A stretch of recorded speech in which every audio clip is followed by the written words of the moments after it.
विचार कर रहे हैं शुभांशु शुक्ला अंतरिक्ष से जो कुछ उनकी बातें हुई हैं उस संदर्भ में। और यह बहुत ही गौरव का विषय है कि भारतीय अंतरिक्ष यात्री एक संदेश दे रहा है अंतरिक्ष से। आज कुंभ राशि के जातक शुभांशु शुक्ला को अधिकांश भारतीय बुद्धिजीवी जानते हैं। माता आशा शुक्ला और पिता शंभु दयाल शुक्ला के तीसरे बच्चे के रूप में इनका जन्म हुआ और इनकी प्रारंभिक शिक्षा लखनऊ के सिटी मॉन्टेसरी स्कूल से प्रारंभ हुई। राष्ट्रीय रक्षा अकादमी एनडीए से स्नातक करने के उपरांत भारतीय विज्ञान संस्थान आईआईएससी बेंगलोर से एमटेक की उपाधि इन्होंने प्राप्त की। कालांतर में इनका विवाह दंत चिकित्सक कामना मिश्रा के साथ हुआ। 2006 में भारतीय वायुसेना में शामिल होने वाला यह नौजवान आज 2000 घंटे की उड़ान भर चुका है। सुखोई 30 हो, MiKI या MiG-21 या MiG-29, जगुआर, हॉक, डॉर्नियर और AN-32 को उड़ाने का इन्हें अनुभव प्राप्त है। शुभांशु शुक्ला मार्च 2024 में ग्रुप कैप्टन बने। 10 अक्टूबर 1985 को जन्मे इस बालक ने 2019 में रूस के यूरी गॉगरिन कॉस्मोनॉट ट्रेनिंग सेंटर से अंतरिक्ष यात्री का प्रशिक्षण प्राप्त किया। इन्होंने गगनयान कार्यक्रम हेतु प्रयास किए और इनका चयन इसरो के द्वारा किया गया। आज ये एक निजी तौर पर वित्त पोषित एक्सियोम मिशन 4 यानी कि X4 के पायलट के रूप में सुर्खियों में हैं।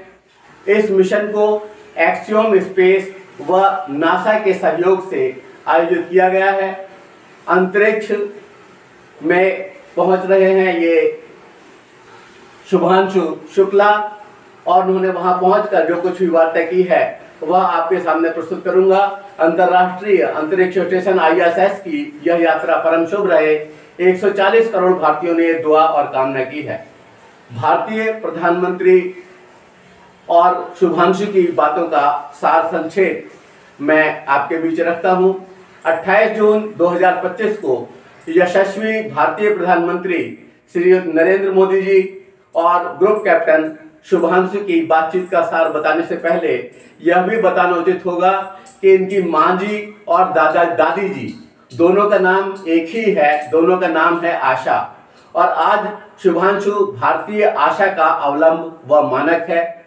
आज से 41 वर्ष पहले भारत के राकेश शर्मा जी अंतरिक्ष में गए थे और तत्कालीन प्रधानमंत्री महोदया से उनकी बातचीत हुई थी। याद है वह समय जिस समय की मैंने एंटर किया था और ये राकेश शर्मा जी वहां पर गए थे। इनसे पूछा जब श्रीमती इंदिरा गांधी जी ने कि कैसा लगता है भारत, उन्होंने कहा सारे जहां से अच्छा हिंदुस्तान हमारा।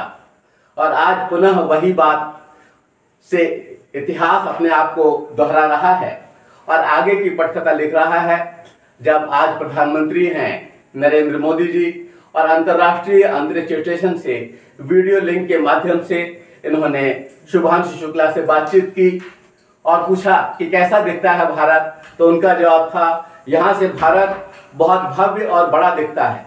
अनेकता में एकता का भाव साकार होता है। Unity with in diversity. लगभग 1020 सेकंड की वार्ता में पीछे लगा हुआ भारतीय राष्ट्रीय चक्र ध्वज आने वाले सशक्त भारत की आहट को हरदम महसूस करा रहा था। उत्साह से परिपूर्ण शुभांशु ने कहा बहुत नया अनुभव है। ऐसी चीजें हो रही हैं जो दर्शाती हैं कि हमारा भारत किस दिशा में जा रहा है। और उत्साह से लबरेज ग्रुप कैप्टन शुभांशु शुक्ल ने अपनी अंतरानुभूति को साझा करते हुए कहा कि पृथ्वी से ऑर्बिट तक 400 किलोमीटर की छोटी यात्रा सिर्फ मेरे नहीं मेरे देश भारत की भी यात्रा है। उन्होंने आगे कहा यह मेरे लिए बहुत बड़ी उपलब्धि है और मैं गर्व महसूस कर रहा हूं कि मैं यहां अपने देश का प्रतिनिधित्व कर पा रहा हूं। इस भारतीय लाल ने अंतरिक्ष से 28,000 किलोमीटर प्रति घंटा की गति से उड़ते हुए यह महत्वपूर्ण संदेश भी इंगित किया। क्या है वह संदेश? ये कहते हैं कि पृथ्वी बिल्कुल एक दिखती है, कोई सीमा रेखा दिखाई नहीं देती। भारतीय वसुधैव कुटुंबकम की भावना को पोषित करने वाला यह वाक्यांश सचमुच दिल को छू गया।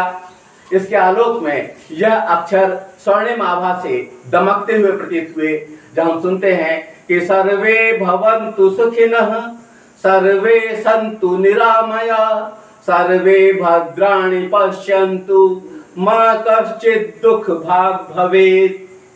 अपना एक और विश्लेषण प्रस्तुत करते हुए उन्होंने कहा, हम भारत को मैप पर देखते हैं, बाकी देशों का आकार कितना बड़ा है और भारत कितना, वह सही नहीं होता, क्योंकि हम 3D ऑब्जेक्ट को 2D पेपर पर उतारते हैं।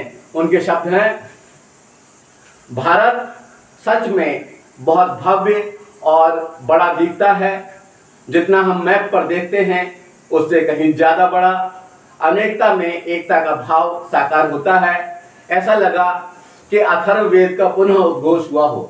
अथर्ववेद में भी विविधता में एकता के सिद्धांत का उल्लेख है। उसके शब्द है, जन्म विभ्रति बहुधा विवाचस्मम नाना धर्मानि पृथ्वी यथोक्तम, अर्थात पृथ्वी अनेक भाषाओं और धर्मों वाले लोगों को एक घर की तरह धारण करती है। अंतरिक्ष यात्री बाकी लाल ने सूर्यास्त और सूर्योदय को लेकर कहा कि वे दिन में 16 बार सूर्य को उदय और अस्त होते हुए देख रहे हैं।